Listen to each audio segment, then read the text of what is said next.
can't hear it on the video, but Millie's down in front of us here in the house yard, and she's balking them a little bit, but that's alright. She's in the yard, so she won't do any harm.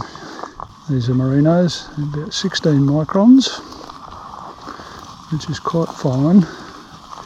Traditional crimping style wool, flavoured by processors for woolen suiting material. So when you buy a fancy suit and wear it on Wall Street or wherever, this is where it might have come from. I think I'd prefer to be pushing those sheep along than wheeling and dealing on Wall Street, but everyone has their own idea. Come here, Pud. Here, come here. Back, Pud, back, back. Sit, hello. Good dog, good dog. Come here, come here, come here, come here. They're ringing around, so that's quite good. With a bit of luck, one will go through the gate. Yes, no, nearly. Sit. So we've got some going through the gate. Go back, Pud. But they might go too far. Hello. So if these ones would just get going, that would be very helpful.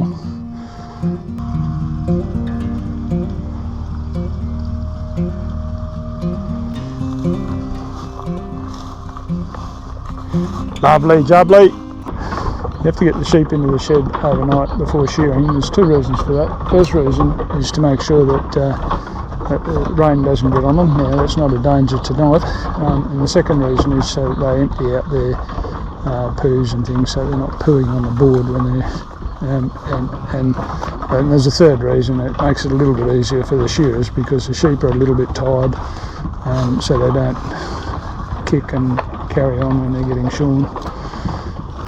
But it's lovely when they go in like this. You just don't have to worry.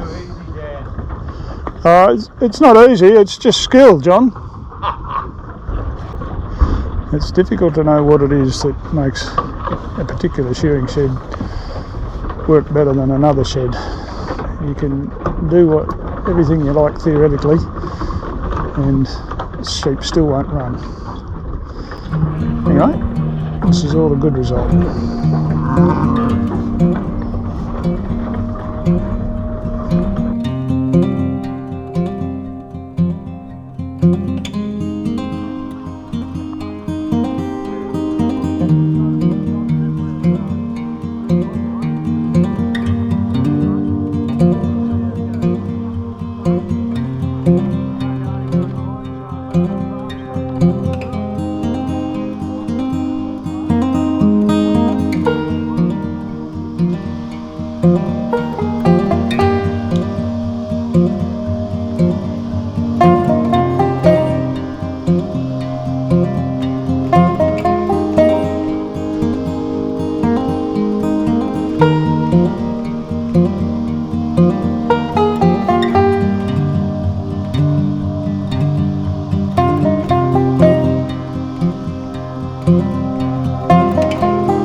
This is the first run of shearing, and we're pretty anxious to see how the wool's turned out for the year.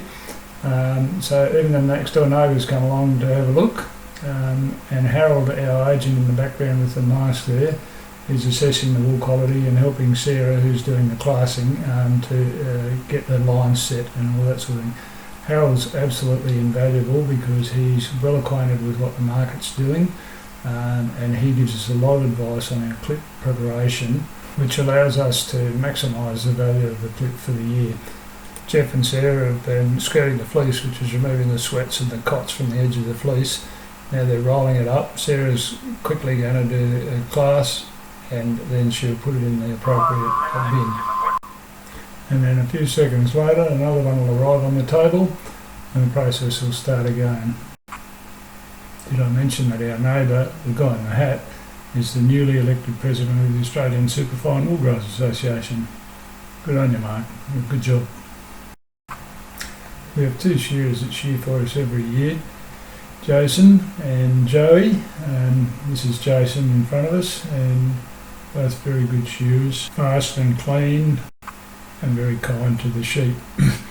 This is what's called a cocky shed, so instead of having a contract team of shearers, which includes the shearers, the rouseabouts, the wool glasser, the presser and all of those sorts of things, and the farmer pays the shearing contractor.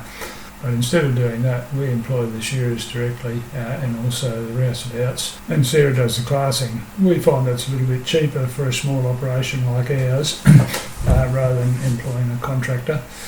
And it's much better for quality control because we know the skill sets and the abilities of the shed hands and the shearers. It makes a difference. Josh is a very good board boy, and he works with Joey and Jason all the time. And Jeff's a classer in his own right, and so his skill on the table is invaluable. It just means that the wool is prepared so much better than if you've just got anyone out of the in the local contracting team who's maybe not quite so careful about what they're doing. This is the first run after lunch. That's why the board's so clean, and this is Joey taking the belly wool off. The working day is divided into 4 runs, so from 7:30 in the morning till 9:30, then a half an hour for smoko, and then from 10 till 12, then an hour for lunch, and then from 1 till 3 and 3:30 till 5 o'clock. When I was a child, it used to be till 5:30, but nowadays it's only 1.5 hours for the last run. And for us old fellas, that's more than enough for the day.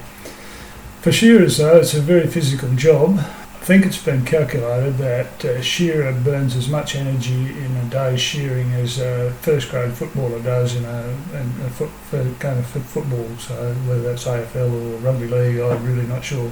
But whichever way you slice it or dice it, they certainly earn their money.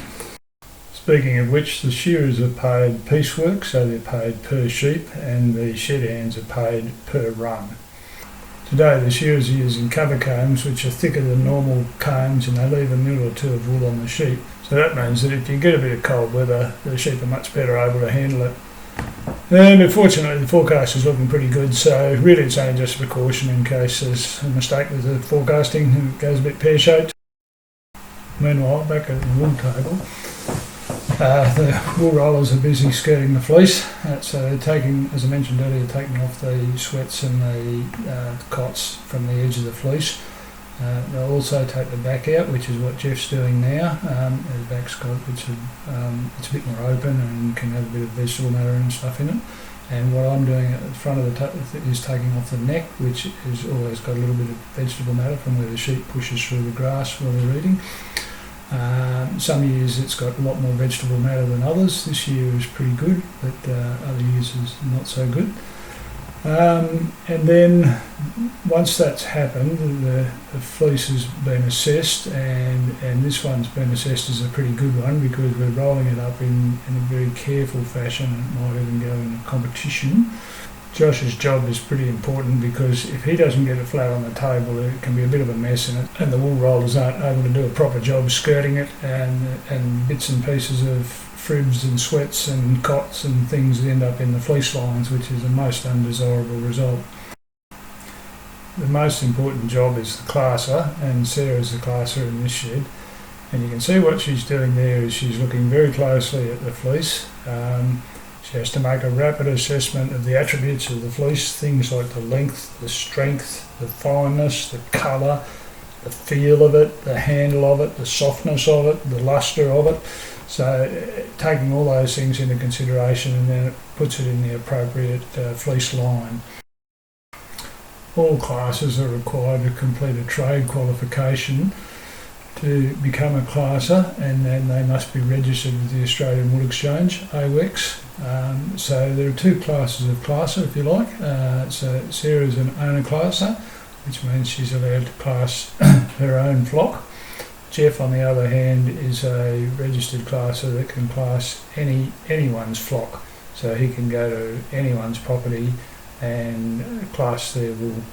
It's a strictly controlled profession, and each classer is issued with a stencil which they must put on the wool bales that they class. And each year AWEX report back to the classer on how well they've classed the clip. So if there are any major issues with the way that the clip has been classed, the classer knows and can correct the deficiency the following year. And of course the ultimate sanction is for AWEX to withdraw permission for the classer to use their stencil.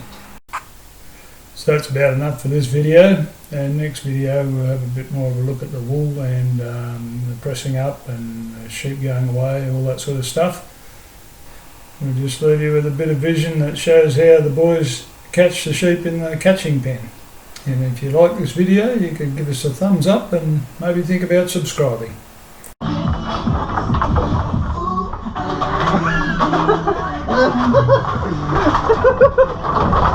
Oh, you always at night, you laugh, won't you? They call me the Rock.